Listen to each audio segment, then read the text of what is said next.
Բարև ձեզ սիրելի բարեկամներ, եթերում Նոյան Տապանն է։ Մեզ մոտ Երևանում այսօր օգոստոսի 18-ն է, առավոտյան ժամը 10-ը, Կալիֆոռնիայում, որտեղ մեզ դիտում են Լոս Անջելեսի AABC, Ֆրեզնոյի Նուր և Connect to Communication ընկերության TV բոքսերով հեռարձակվող ալիքներով, դեռ օգոստոսի 17-ն է, երեկոյան ժամ 23-ը և ինչպես միշտ այս ժամը մեր ուղիղ եթերի ժամն է։ Հիշեցնեմ, որ մեր հաղորդումը հեռարձակվում է նաև YouTube-յան մեր ալիքներով, այնպես որ կարող եք մեր հաղորդումը դիտել այնտեղ և մեկնաբանություններ թողնել։ Ուզում եմ նաև արդից օգտվել և շնորհակալություն հայտնել YouTube-յան մեր այն բաժանորդներին, ովքեր բացի բաժանորդագրվելուց սեղմել են join գոճակը, միացել են մեր թիմին և իրենց փոքրիկ հովանավորություններով օգնում են մեր ընկերությանը մնալ անկախ և պատրաստել ավելի որակյալ արտադրանք։ Եվ այսպես ներկայացնեմ այսօրվա մեր հյուրին, իմիջիալոց ասեմ, որ անվտանգության նկատառումներով մենք հաղորդումը վարում ենք տարբեր տաղավարներից, որպեսզի կարողանանք խոսել առանց դիմակների։ Եվ այսպես, մեր հյուրն է երաժիշտ երգահան, Արձագանք ստուդիայի հիմնադիր Գեղիշե Պետրոսյանը։ Ողջույն Գեղիշե, ուրախ եմ, որ կրկին Նոյան Տապանում ես, և իմ առաջին հարցը երևի մի փոքր տարօրինակ հնչի, ես քեզ ճանաչում եմ որպես ոգևորված հեղափոխական և նույնիսկ մինչև Թավշյա հեղափոխությունը դու հեղափոխական բարիկադների վրա ես դեռ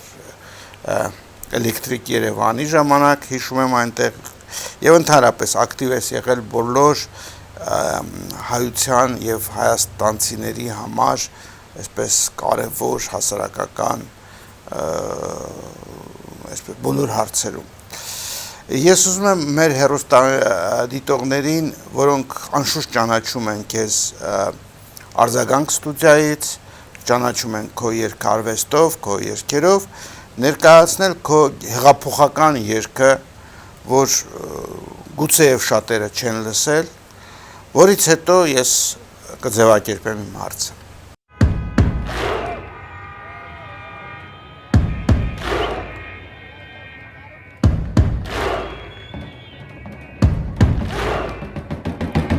Եկեք հայեր ողջ աշխարհի, կոչնակ զարկենք միացումի,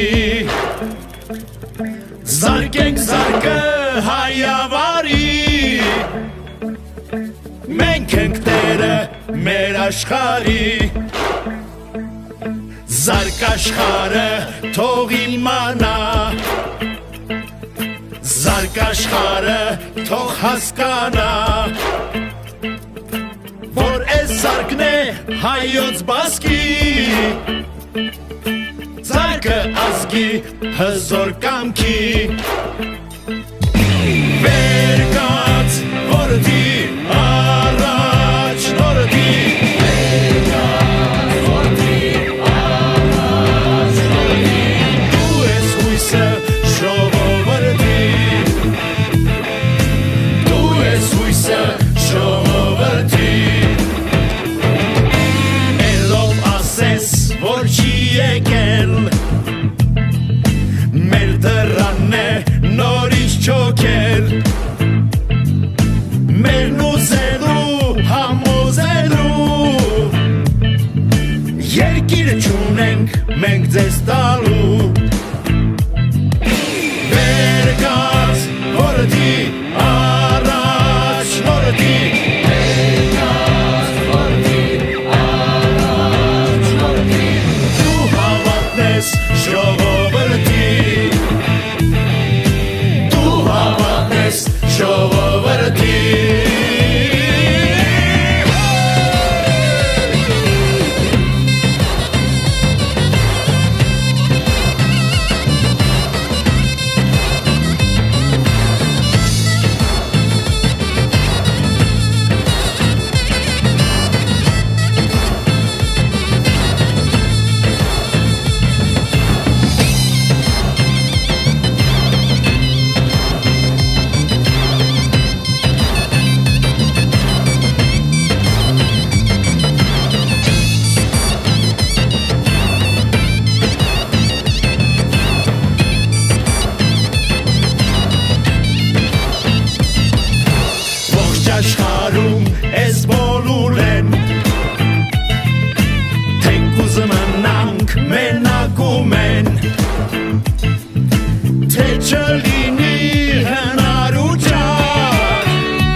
Շարու հնար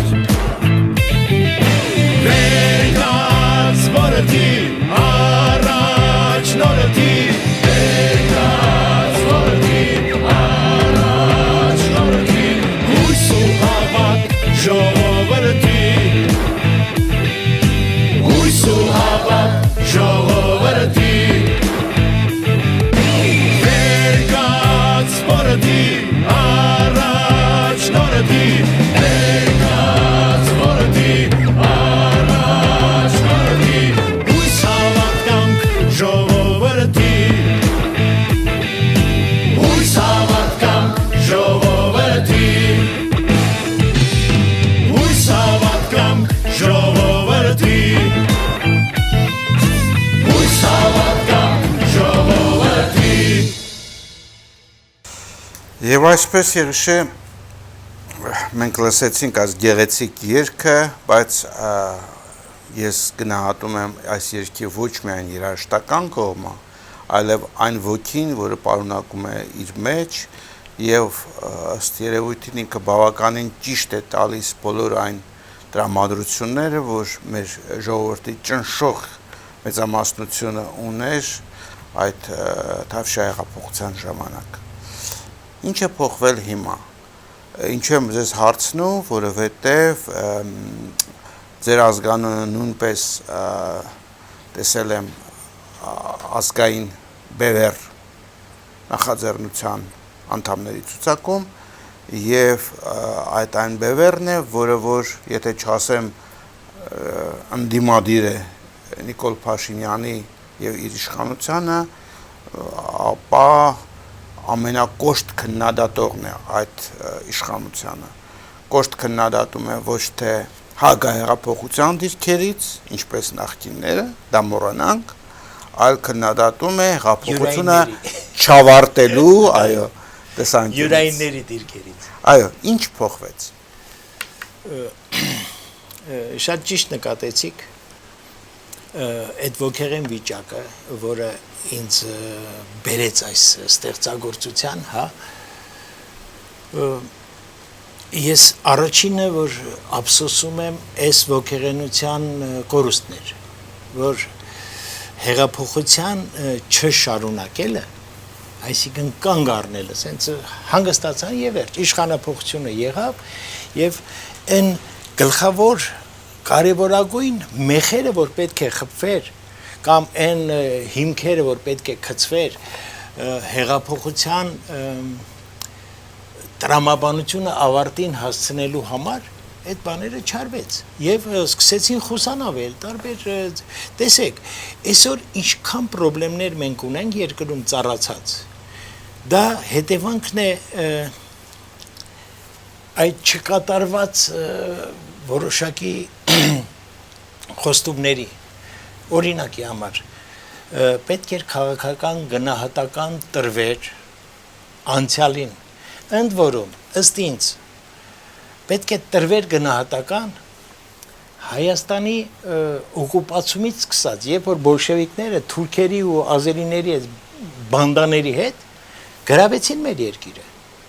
եւ մեզ դարձրեցին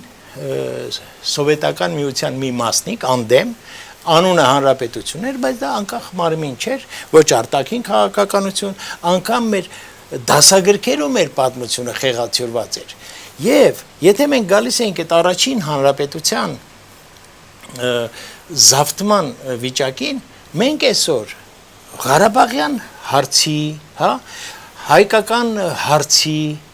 ցեղասպանության հարցի շատ բանաձևերը այստեղից էր բխելու։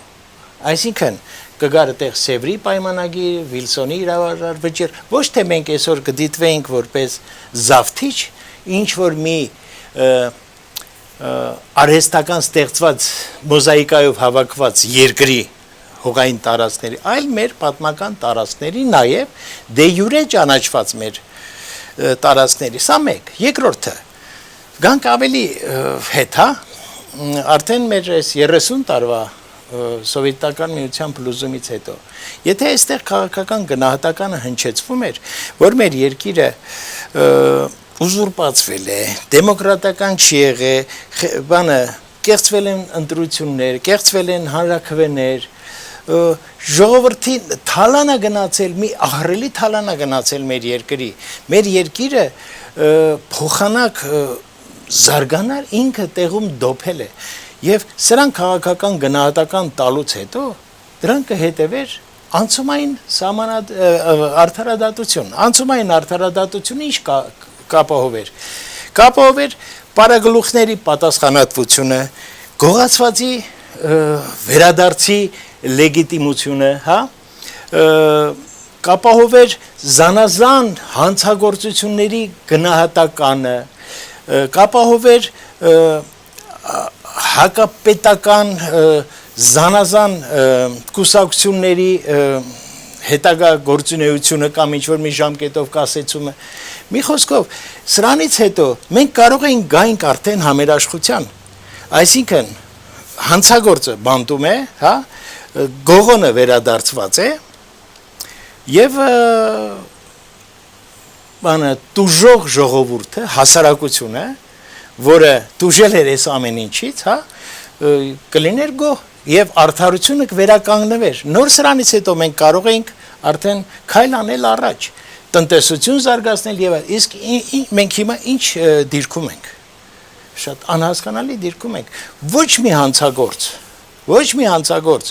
Ոչ մի հանցագործության պարագլուխ պատասխանատվության չի ենթարկվել, արդեն բավականին երկար ժամանակ է անցել եւ միակ վճիռը, որ պետք է կայացվի, պարզվում է Անդրեաս Ղուկասյանն է, որ 16 թվից շինծու մեղադրանքով հələ դատում են այդ տղային, լուսավոր տղուն դատում են եւ մեկ էլ Սասնա ծռերին, որոնք ապստամբել են այս հանցագործ կլանային իշխանությունների դեմ եւ որոնք վառել են այն, այսպես ասած, ճրակը, հա, որից հետո եկանք հասանք մենք այս Թավշյա հեղափոխությանը։ Այ սրա համար ես գտնում եմ, որ թերացել ենք եւ քանի մենք տնտեսական անկախության քայլեր չենք ձեռնարկել, մենք դատապարտված ենք այս ճահիճում անընդհատ լողալու։ Տես Եղիշե, ես կարող եմ շատ բաներում քեզ հետ համաձայնվել, բայց նույն բաները կարելի է տարբեր պատճառներից ելնելով ստանալ նույն եզրակացությունը։ Դու չես գտնում, որ ասենք նույն հեղափոխությունը կատարող մարդիկ, այն հարյուրավոր, հազարավոր, 100,000-ավոր մարդիկ, որոնք ելել էին հեղափոխության, ունեին բոլորովին տարբեր ակնկալիքներ։ Նրանց ըստ էության հիմնականում միավորում էր մեկ ակնկալիք, որը բոլորի մոտ նույնն էր, այն որ Սերժ Սարգսյանը չշարունակեր իր պաշտոնավարումը ուրեմն վարչապետի դերում։ Եվ դա համախմբեց տարբեր ակնկալիքներ ունեցող մարդկանց, դարձրեց մեկ թիմ, որը որ կարողացավ իրոք հրաշալի կերպով, անարյուն կերպով այս ամբողջ փոփոխությունները անել։ Դրանից հետո սկսեցին ակնկալիքների ուրեմն չկատարման մեծ գործընթացներ, որովհետև ասենք օրինակ իմ քայլական թիմը ըստ երևույթին ինքը գալիս էր այս հեղափոխությանը այն ակնկալիքներով, որը հիմա անում է։ Այսինքն նա այդպես է տեսնում պետության թվարկել պետք չի, թվարկելուց բացի մենք տեսնում ենք այն ինչ որ կա, այսինքն շարունակել ընթացքը ըստ էության երկրի բնականon այն ընթացքը, որը որ դուք եթե համարեիք, այո, դուք եթե համարեիք ուրեմն քաղաքական գնահատական տրվեր եւ այլն, բայց այն ընթացքը, որը կար, մինուս կոռուպցիա։ Այսինքն ըստ էության իմ քայլական ուրեմն պատգամավորների կուսակցության իրենց ակնկալիքը մոտավորապես կարելի է ձևակերպել հետևյալ կերպ. Եթե մեր առօրյա կյանքից կոռուպցիան հանենք, մնացած ամեն ինչ հրաշալի կլինի։ ձեր ակնկալիքները, Սասնա ծռերի ակնկալիքները, իմ ակնկալիքները, մյուսի ակնկալիքները, դրանք տարբեր ակնկալիքներ են։ Եվ դուք բնական չեք համարում, որ այն թիմը, որը եկավ ուրեմն իշխանության, պիտի իրականացնի իր ակնկալիքների տեսլականը, ոչ թե իմ կամ ձեր։ Շատ լավ հարց է։ Ես ասեմ, որ ժողովուրդը անունը Քայլարա Մերժիր Սերժինն էր, բայց էությունը համակարգի մերժումն էր։ Ու այդ համակարգում հեչ կապ չուներ Սերժն էր կամ Պողոսն էր կամ այսօր Նիկոլ Փաշինյանն է, ինքը համակարգի մեջ է, ժողովուրդը մերժել է համակարգը, այդ երկիրը հյուծող, ոչ մի լուսավոր տեղ չտանող, անընդհատ դեմոգրաֆիական խնդիրների առաջ կանգնող, այս թալանվող ընդերքով, ընդամենը ուզում եք ասեք, որ որոշ իշխանավորների պարգևավճար տալով կոռուպցիան վերանում չի վերանա։ Մոռացեք դրա մասին, չի կար։ Համակարգը փոխելու մասին էր խոսքը, համակարգը չի փոխվել։ Սա գլխավոր մեղադրանքն է։ Ես հասկանում եմ, բայց մյուս կողմը կա հարցի, այդ գլխավոր այդ ուրեմն համակարգը փոխելու խոստումներ կարծես թե կար իշխանության մեջ ըստ էության չի եղել։ Եվ համակարգ ասել արդարադատության էլ է եղել, կոռուպցիայի քոքը տալու էլ մի մուկ, մի ձուկ, չգիտեմ, ոչ մի մուկ, ոչ մի թրջուն։ Այս բոլոր խոստումները եղել են եւ այդ խոստումների արդյունքով է, այս տարբեր խոստումների արդյունքում է, որ տարբեր հասարակության շերտեր միավորվեցին, այդ բոլոր այդ ձեր ասած ամեն մեկը իր պատկերացումներով, հա, բայց այդ խոստումները արկա են եւ սա էր համախմբման պատճառ։ Նրանք համակարգը մերժեցին, ոչ թե զուտ Սերժ Սարգսյանին։ Համակարգը մերժված է, բայց գործում է։ Տեսեք, ես չեմ ուզում ուրեմն ինչ որ նոր բան ասել, բայց ես կարող եմ ասել հետեւյալը, որ եթե իմ ձեր շատ շատերի պատկերացումը Թավշյա հեղափոխության այն էր, որ պիտի համակարգը փոխվի կամ համակարգը պիտի արագ փոխվի, եկեք ես արագի մասին չենք խոսում, որ պետք է փոխվի, դրանում ոչ մի խոսք։ Չէ, տեսեք, դուք եք այդպես կարծում, ես էլ եմ այդպես կարծում, տարիները ի վեր, ասենք, մեր հաղորդումների ընթացքում այն ժամանակ երբ ընդհանրապես քչերն էին տարիների փորձ ունի։ Մենք խոսել ենք դրա մասին։ Մենք համակարգ փոխելու մասին ենք խոսել, մենք ցույց ենք տվել, ասենք, այն հայեցակարգերը, որով պիտի փոխվի։ Մենք հիմա էլ 16, 15, 14 թվականից հաղորդումներ կան, որոնք որ շարունակվում են առ այսօր, որտեղ ներկայացվում են այդ հայեցակարգերը, ինչ պիտի փոխվի, եթե փոխվի սա հանվեց, ինչ պիտի դրվի տեղը եւ այլն, հազար ու մի բան կա, բայց ըստ էության այն թիմը, որ արել է հեղափոխություն, ինքը ըստ երևույթին առաջնորդել է հեղափոխություն։ Ես նկատում եմ վարչապետին։ Եվ այն մարդկանց, ովքեր հիմա կառավարության մեջ են, նրանք վարչապետի մոտիկ ուրեմն բարեկամներն են, ընկերներն են, որոնց սատարել են այս Թավշյա հեղափոխության ընթացքին, ըստ երևույթին նման հայեցակարգ չեն ունեցել։ Եվ այլ հարց է, որ եթե ես այսպես դնեմ խնդիրը, որ լավ կլիներ, որ հեղափոխություն անելուց հետո վարչապետը, իր թիմը բացեին այսպես լայն քննարկումների առարկա, լավ, մենք Սերժին հաղթեցինք, հիմա տեսնենք, թե ինչպիսին ենք պատկերացնում մեր երկիրը։ Բայց ես կարծում եմ, որ Նիկոլ Փաշինյանի թիմը գնում է դասական ճանապարհով եւ ասում է, գիտեք ինչ կա, մենք կառուցում ենք այն երկիրը, ինչպես մենք ենք պատկերացնում։ Եթե ձեզ դուրս չի գալիս,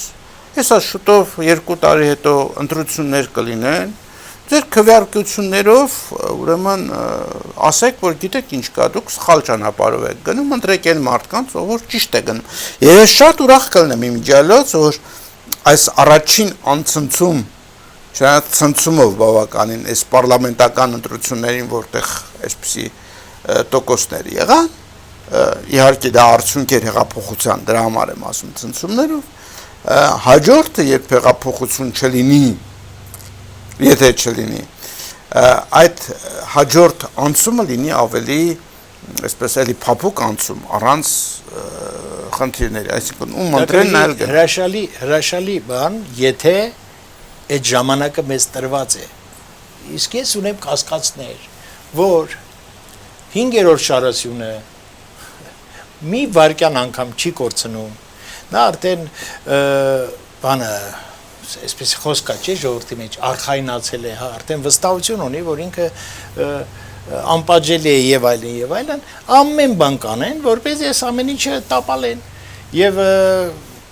դրսից էլ տղա կբերեն, ամեն ինչ էլ կանեն։ Ցավը նա է, որ մենք չունենք այդ շռայլությունը այդքան տարիներ վատնելու։ Մենք տնտեսապես ահավոր վատ վիճակում ենք, ահավոր վատ։ Հիմա մի հատ սենց մի հատ մտածենք։ Տարածաշրջանը երում է, գիտենք, չէ՞։ Անկանխատեսելի իրավիճակ։ Ռուսաստանում անկանխատեսելի իրավիճակ է։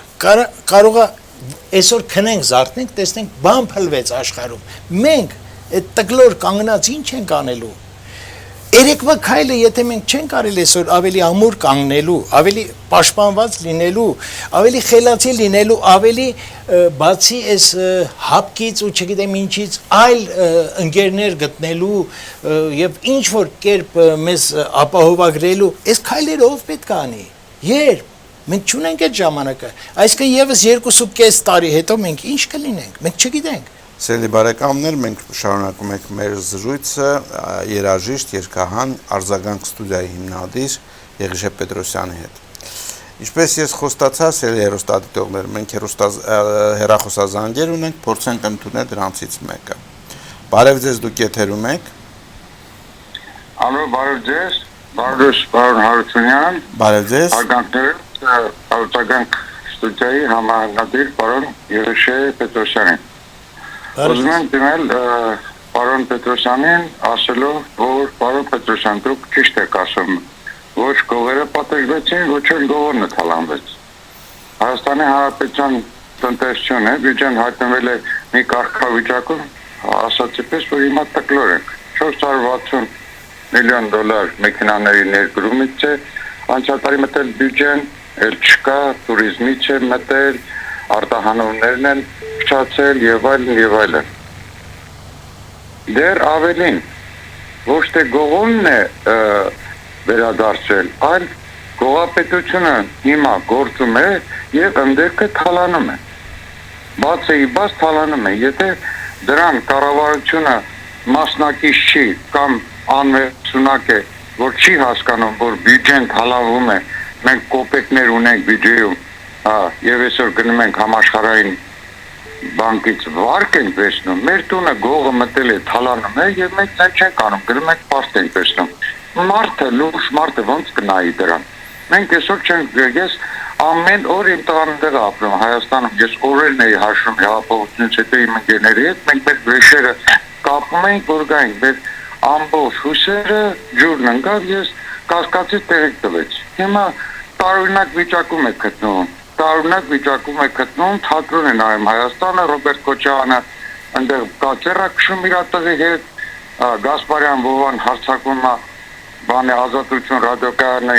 ժուրնալիստների վրա, գողեր ավազակներ, թալանչիներ։ Ես կոնկրետ իմ հարցը պարոն Հարությունյան կներեք, իմ անհանգստությունը միայն մի բանի մեջ է։ Եթե գողը մտել է մեր տունը, ուզում է մեր սիրտը դաշույն խրել, այսինքն ամուսարը բացել,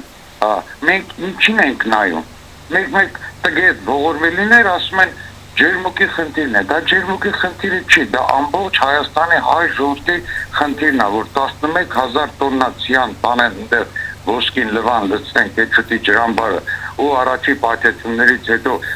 ողջ ռադիոակտիվ ուրանը ծրվի ջերմուկի վրա։ Էլ ինչ արարչագործական Հայաստանի մասին են խոսում։ Շատ շնորհակալություն, լավ տրամադրություն ձեզ, պարոն Հարությունյան, շնորհակալ եմ, որ ձեր եթերում ամբողջ աշխարհով մեկ սփռում է այս հաղորդումը եւ ազգանվեր մարդիկ են մասնակցում ձեր հաղորդումներին։ Շնորհակալություն զանգի համար, ձեր արձագանքը հետեւել։ Իհարկե ցանկացած բարի հետ համաձայն եմ, եւ ցանկացած խելացի կամ adekvat մարդ այս ամեն ինչը պետք է հասկանա։ Ես զարմանում եմ, երբ որ այս հարցերը բարձրացնում ես եւ մի այնպեսի հարցակումներ են լինում, որ օй թողեք աշխատեն, հա թողում ենք։ Եթե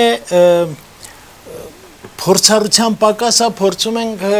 հազարավոր մարդիկ իրենց ռեզյումեները ուղարկեցին, ուզում են եւ եկեք սկսենք ընդեղից։ Մարդը ես հասկացա Ամերիկայից էր։ Այո։ Եվ իմ երկի մեջ այդ ոգեղենությունը կար, համահայկական ոգեղենությունը կար, եւ Փաշինյանը հավակնում էր լինելու համահայկական լիդեր։ Բայց նա ինչ արեց։ Նա իջավ ընդեղից եւ դարձավ տարրական մի հատ կուսակցապետ։ Այսինքն այդ հրաշալի վիճակը, որը կարող էր կոնսոլիդացնել համայն հայության եւ միտքը, եւ փողը, եւ տաղանդը, եւ տնտես հազարավոր բաներ կար, որ կարելի էր անել այդ ալիքի վրա, բայց չէ, գնալով սենց այս ամեն ինչից մնում են բեկորներ եւ դա մեծ ցավ է պատճառում, որովհետեւ խոսքը գնում է մեր երկրի մասին եւ մեր երկրի իշխանությունների մասին։ Իսկ ինչ վերաբերում է Ամուլսարին, այս որ անընդհատ երաշխիքներ են տալիս, թե տեխնոլոգիական վերջի ճիչ, էսկոմ, Տիտանիկն էլ տեխնոլոգիական վերջի ճիչով էր կառուցվել, հա, որ նրա խորտակումը բացառվում էր, բայց տեսանք, որ խորտակվեց։ Եվ այսօր թարմ լուրեր եմ ասում, 1160 տոննա նավթ, բանը ինչ որ մի նավաբեկություն է եղել, 1160 տոննա նավթ թափվել է ծովը։ Այդ նավը արդյոք երաշխիքներ չուներ, ուներ, չէ, ով է երաշխավորում, վաղը սկսելու է պատերազմներ ջրի, խմելու ջրի համար, նավթն էլ կվերջանա, գազն էլ կվերջանա, լրիվ ուրիշ բան, խմելու ջուրը, որ ավելի կենսական բան, մենք դա ինչ որ ոմանց խոստումի հույսով մնանք, որ այդ ջուրը չի աղտոտվելու, կամ ջերմուկը, որ 1000 տարի շարունակ նա որպես առողջարան կարա աշխատի եւ ֆինանս բերի մեր երկրին։ Ամուլսարը 10 տարում բան կանեն, հա, կտանեն ինչ որ տեղը պոչամբարները կթողեն կգնան։ Դե արի սպասի, երկրաշարժ չի լինի, չի լինի։ Մի խոսքով պետքա բանով տնավարի նայել ամեն ինչին։ Ես էս եմ ասում։ Տնավարի պետք է նայել եւ այս լրությունը այս Ամուլսարի ուղղությամբ եւ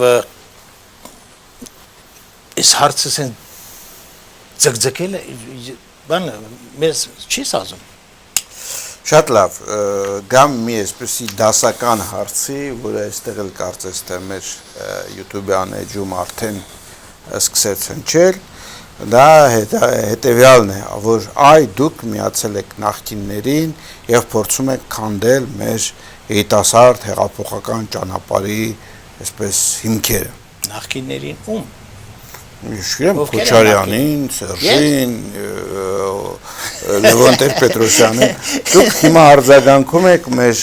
ուրեմն հեռուստադիտողներից Ջուլի ջան անունով ուրեմն օգտատիրոջը, որը հենց նույն բանն է խոսում եւ ես կխնդրեմ դրան պատասխանեք։ Ես նախկիններին չեմ միացել, ես միշտ միացել եմ այն մարդկանց, որոնց համար Հայաստանը, հայրենիքը եւ հայ մարդու ապագան դոմինանտ է։ Ես միշտ այդպիսի մարդկանց հետ եմ համագործակցել եւ կշարունակեմ համագործակցել եւ երբեք ձևի մեջ չեմ եղել, երբեք ինչ որ թաքնված բաների չեմ մասնակցել։ Ես կարծում եմ թյուր է կարծիքը, նախկիններին ես չեմ միացել, ես միացել եմ մեր հայրենիքի ապագա ուշագրգիռ մարդկանց խմբին։ Շատ լավ, հերթական հեռուստադիտողի զանգն ենք ընդունում, բարև ձեզ, դուք եթերում եք։ Բարի երեկո, ողջունում եմ ձեր հաղորդումը եւ ողջունում եմ ձեզ պարոն Պետրոսյան։ Պարոն Պետրոսյան, Փաշինյանը ստանձնեց մի գործ մեր երկրի համար։ Մի երկիր, որը ծայրից ծայր թալանված ամինչև վերջ ոչ թե 0-ի վրա, այլ մինուսի վրա։ Մինուսի վրա, որտեղ մենք միլիարդների պարտք ունենք։ Հիմա ուզում է տեղը բերի, բայց ներքին թշնամին այնքան ուժեղ է, ներքին թշնամին ավելի վտանգավոր է, քան արտաքին թշնամին, որտեղ ներքին թշնամին իշխում է մեծ ֆինանսներին եւ լավ կոնեքշններ ունի, կապեր ունի։ Շատ դժվար է լինելու Փաշինյանի համար, որտեղ հեղափոխության վերջի ապտակը չտվեց նա այդ թալանչիներին, դրա համար էլ նրանք այսօր ձեռքերը բաց ազատման են գալի եւ իրանց ծև գործը անում են Փաշինյանի հետևից։ Լիբանանում պայթուն եղավ Բեյրութում, ահագին հայ է մահացել, Հայաստանում լիքը էլիտար շենքեր կան, թափթազանոր եւ չեն ծախվում, պարապ են մեծ մասը, չէ որ այդ էլիտար շենքերը բոլորը սարքված են թալանված փողերով, ում շենքերն են դրանք, մեկ հատ ասեք, իմացեք, ինչու Լիբանանի հայությանը չեն բերում անմիջապես տեղավոր են ընդ, մեկ հատ անօրինական գողացված փողերով է սարքված, հիմա Փաշինյանի համար դժվար է լինելու եւ ներքին թշնամու այդ պայքարի եւ արտաքին եւ մինուսի վրա է երկիրը, չգիտեմ մեծ հարցը, դուք ինչ կարծիք եք, պարոն Պետրոսյան, այս հարցի համար։ Շնորհակալություն, որ ինձ ժամանակ տրամադրեցիք։ Շնորհակալություն Զանգիամ։ Շնորհակալություն, ես էլ ձերպես եմ մտածում եւ ինձ նման շատ մարդիկ հենց այս կարծիքին են, ինչի էլի գալիս ենք նույն ելման կետին, եթե տրվեր քաղաքական գնահատական եւ անցումային արդարադատություն, այդ տարածքներն էլ կազատվեր, լիքը հողեր էլ կազատվեր, շատ բաներ իր տեղը կընկներ եւ արդեն այդ ժամանակ պետությունը կարող էր այսպիսի քայլերի գնալ, բայց որպեսզի քայլ անես, պետք է գիտակցես այդ քայլի կարեւորությունը, հենց բողոքը նրանումն է, որ շատ կարևոր հարցերի կարևորությունը չի գիտակցվում կամ չի գիտակցվում կամ հատուկ չի գիտակցվում կամ հատուկ չի արվում սա հարցերը որ ամեն մի մտածող մարդու գլխում պատտվում է եթե բանի հարցը անկարողության հարցը մարդիկ ձեռք են մեկնում 4 կողմից ամբողջ եթերը լցված է մասնագետներ լավ մարդիկ առանց պրեմիաների ցանկություն ունեցողներ աշխատողներ ուզում ենք երկիր կառուցենք ուզում ենք մի րոպե առաջ դնենք լավ հիմքեր բայց այդ մեկնած ձեռքը պետքա բռնել չէ ոչ թե կամակորությամբ ասել չէ ես գիտեմ ոնց է ստացվում է այն կինոյի պատմությունը հիշում եք բանը ցեմզավոդիա պիվզավոդիա լիկյորավոդշնիա չի կարելի եւ հետո ասեմ ձեզ այս մենք հիմա որ sense բանավիճում ենք այս բանավեճերը պետքա տեղի ունենան մեր խորհրդարանում ամուլ վիճակը ընդհանրապես ոչ մի բանավեճ չկա բոլորը ոնց որ բանի ՍՄԿԿ համագումարների բանը լինի Սա չի մերը, մենք ժամանակ չունենք, մենք խնդիր ունենք, մենք լիքը չլուծված ազգային հարցեր ունենք եւ պետք է հիմքեր դնել, որ կարողանանք քայլ անենք։ Վաղը, մեր վաղվա օրը այսօր մենք պետք է կերտենք։ Սա է հարցը։ Եվ եթե զգում ես, որ ինչ որ բան չի կատարվում, դուք բարձրաձայնում ես։ Մեկ բարձրաձայնում ես, 10 բարձրաձայնում ես, հետո տեսնում ես, որ էլի չի ընկալվում։ Մի քանի հոգով եք միանում արդեն այլ ֆորմատներով ես բարձրաձայնում որպեսզի լսելի լինի բայց չէ բաներ կա որ ես կուզենայի մի ճշտում էլ անել Սասնա ծռերի եւ Բևերի հարաբերությունը իմ տվյալներով այդ ազգային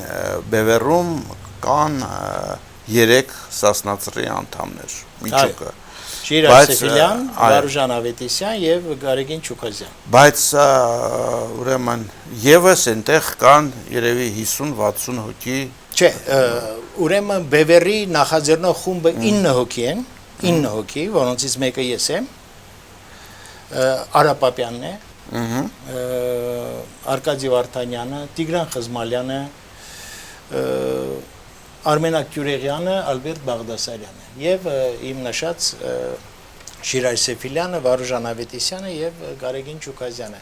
Հետո մեզ արդեն ընթացքում միանում են մարդիկ։ Այսինքն ինչին են միանում։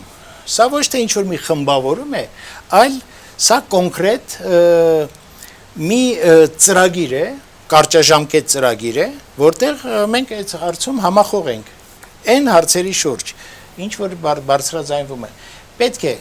անպայման գնահատական, քաղաքական գնահատական, դրանից հետևող անցումային արդարադատություն, կուսակցությունների մասին օրենք, հա, ընտրական օրենսգրքի փոփոխություն, սահմանադրության փոփոխություն եւ բևեռը ծրվում է եւ եւ ասեմ պետքա անցումային կառավարություն լինի, որովհետեւ փորձը ցույց է տալիս, որ մեր հիմիկվա կառավարությունը այսպես չի հաջողում, այսպես ասեմ, ավելի մեծ կոնսոլիդացիա, ավելի մեծ ներառական ուժ է պետք ներգրավել եւ այդ մարտիկ կան մեր հասարակության մեջ, պետք է նրանց ուժերով այս ճգնաժամը հաղթահարել, որովհետեւ քիչ էր մեր դարդերը, կորոնավիրուսն էլ այստեղից եկավ, Աստված չանի, հիմա Թուրքիան մի ապուշություն անի, այսինքն մենք անընդհատ մարտահրավերների առաջ ենք եւ այստեղ առանց ազգի բոլոր կարող առողջ ուժերի կոնսոլիդացիայի այս բանից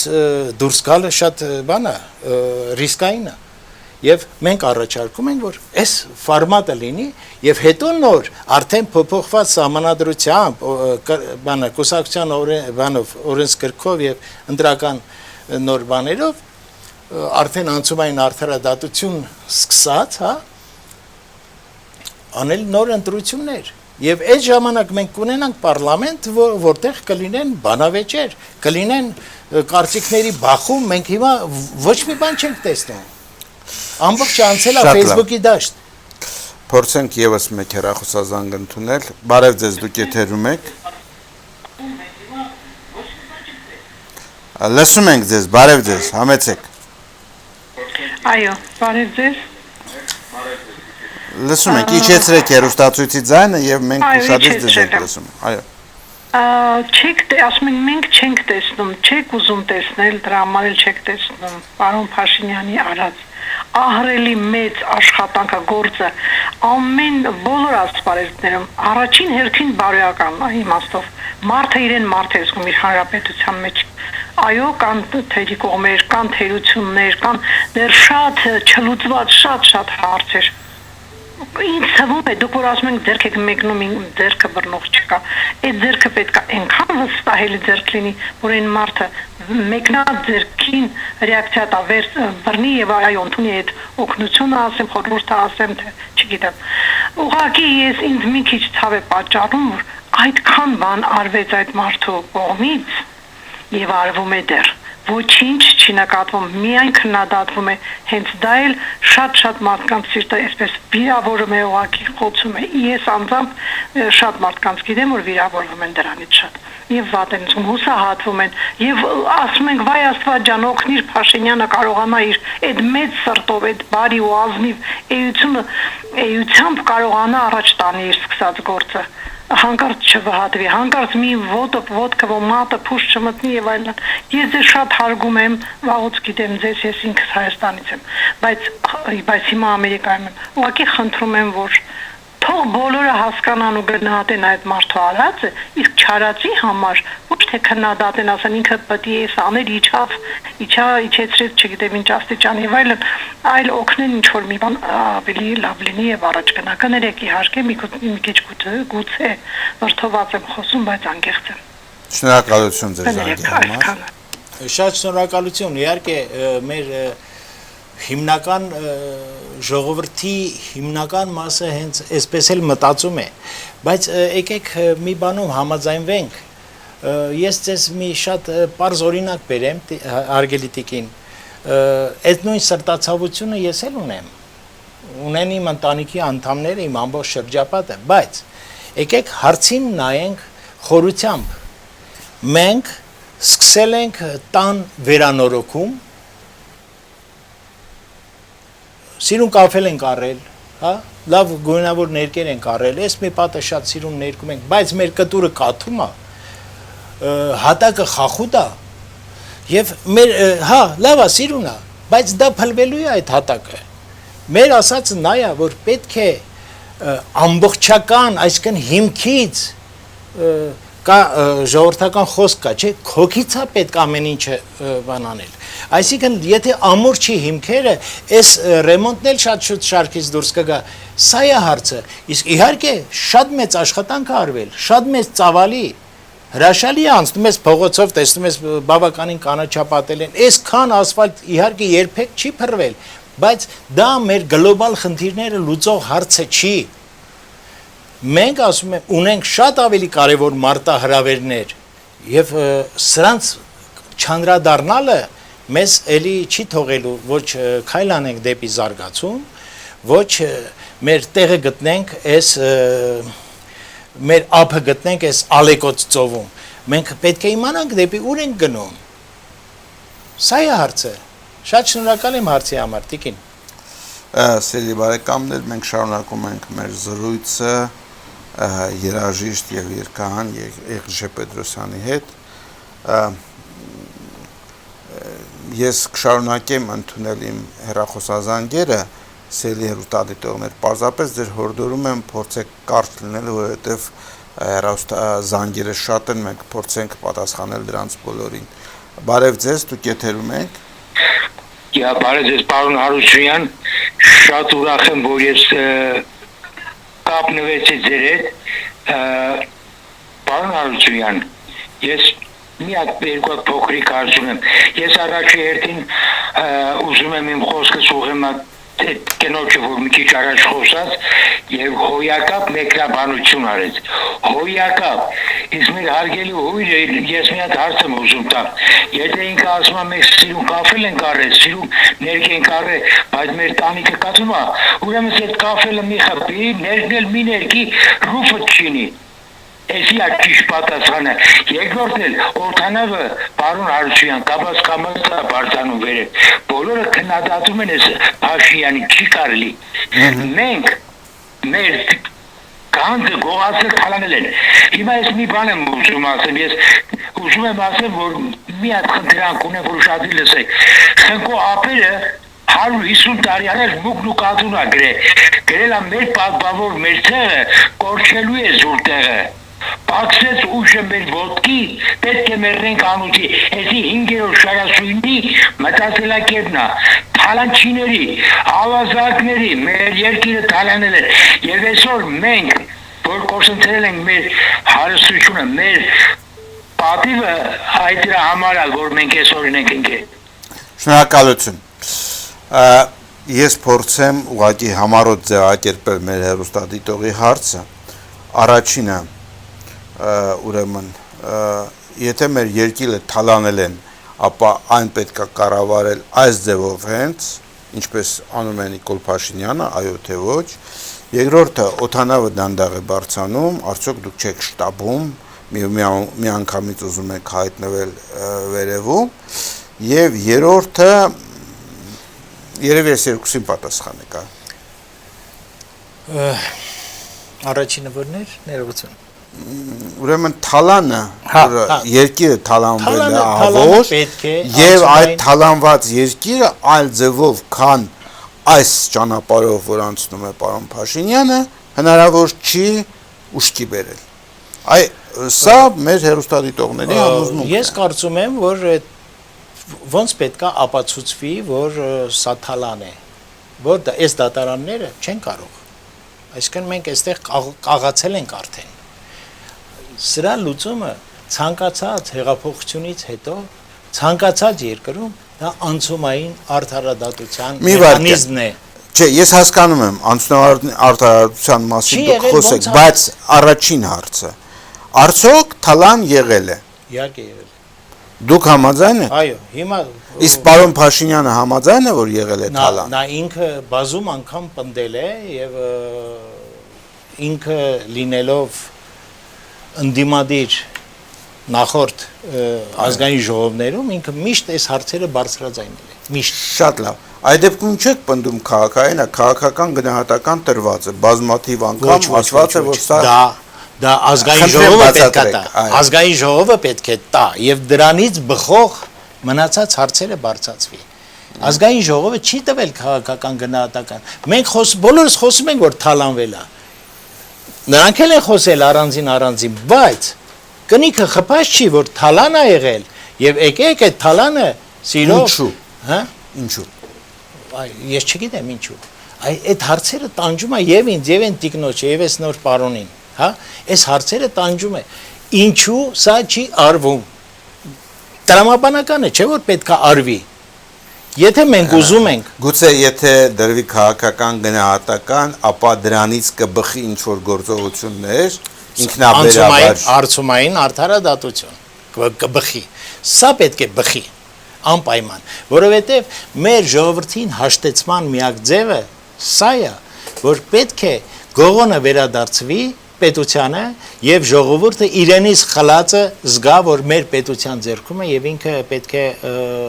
եւ ինքը բավարարվի դրանից։ Սա շատ կարևոր բան է։ Ինչ վերաբերում է ինքնաթիռին, իհարկե, բարձա որ մի անգամից ակադեմիկոս չես կարող դառնալ։ Սկզբից պետք է թվաբանության բազմապատկման աղյուսակ իմանաս եւ այլն եւ այլն։ Այդ ամեն ինչը անգամից նախարար դառնալ կարելի է։ Հենց այդ հարցը։ Այսինքն այստեղ շատ գիտեք ինչ, առաջի этаպում տրամադրվածությունը այսպես էր, որ շատ լավ է մեր ջահիլներն են ամեն կերպ օգնենք եւ հիշում եմ որ վարչապետը կոչ արեց թե ուղարկեք ձեր ռեզյումեները մենք նայենք տեսնենք ասենց համահայկական այսպես մի կոնսոլիդացիա լինի բայց դա էլ չարվեց հարցը նա է որ իրականում տրամաբանական քայլերի պակասը շատ ակնհայտ է։ Երիշե գիտեք մեր տարբերությունը որն է։ Ես էլ եմ լսել, որ ռեզյումեներ են հավաքում եւ այլն եւ գուցե ոմանք ռեզյումեներ ուղարկել են։ Բայց որևէ տեղեկատվություն թե քանի հատ ռեզյումե հավաքվել։ Կար, ես եւ այդ ռեզյումեներից քանիսն են արդեն ընդգրկված պետական կառավարման համակարգում, մենք իրոք չունենք։ Ես իմ կարդացած տվյալներով ինչ որ շատ բաներ այնպեսի չնչին տոկոս էր, որ անգամ չարժեր դրան անդրադառնալ։ Ես կարդացել եմ ինչ-որ մի բանում։ Մեզ քիչ ժամանակ է մտնում, մենք փորձենք եւս մեկ հեռախոսազանգ ընդունել, բայց խնդրում եմ շատ համառոտ։ Բարև ձեզ, դուք եթերում եք։ Լսում ենք ձեզ, դուք եթերում եք։ Հեռուստադիտողը չի պատասխանում։ Բարև ձեզ, դուք եթերում եք։ Աստծո բարի եղա, շնորհակալ եմ պատասխանելու համար։ Շատ արագ երկու կերպ պիտի նշեմ, նախ ողջունում եմ պարոնին, շատ երկար ժամանակ է որ անձամբ էստեղ չենք լսել Սասնացրերի ներկայացիչ, ուրեմն նախ առաջի երկին պիտի նշեմ Անդրանիկ Դովլատյան, ուրեմն մեր ներկա իշխանության կողմից 25 տարիներ անց նոր առաջին անգամ մենք տեսնում ենք decisive եւ շոշափելի դիսկուրս եւ առաջինը հենց Տիկինը նշեց, որ մարդ է զգում քաղաքացին իր երկրում, այսինքն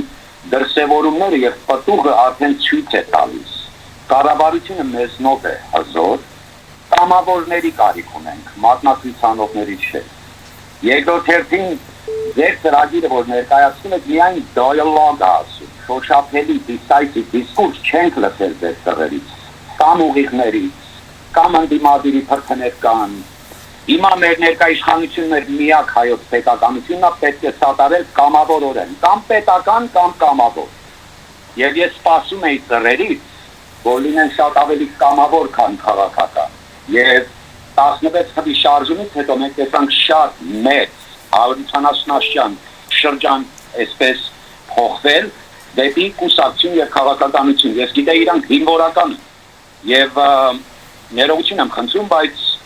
չի համապատասխանում առաջի շարժումը այսօրվա ծռերի կեցվածքին։ Շնորհակալ եմ եւ շնորհակալ եմ պարոնին այսպես հարթակ գալով եւ խորտելով եւ այսպես բաները ընդհանրապես մի բան էլ ավելացնել չքննադատենք մեկս մյուսից օրինակ ես պատրաստ եմ դիալոգ լսելու եւ որն է լավագույնը հայրենիքի համար ստացնած ծռերի հետ ներկա իշխանության հետ բոլորս հավաքական այո կրված տղաներ են եւ հերոսներ են դա 100,000%։ Բայց մնում է բայց մենք տեսնում ենք փոփոխություն եւ պատուղ եւ մեր իշխանության թիկունքին կանգնած ենք մինչեւ վերջ։ Շնորհակալ եմ։ Շնորհակալություն ձեր զանգի համար, ձեր անդրադարձ։ Ես ձեր հետ համամիտ եմ, իհարկե մեր ազգի եւ մեր տվյալ